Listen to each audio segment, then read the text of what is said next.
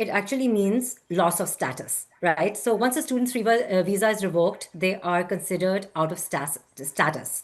And this makes them subject to removal unless they leave voluntarily or not.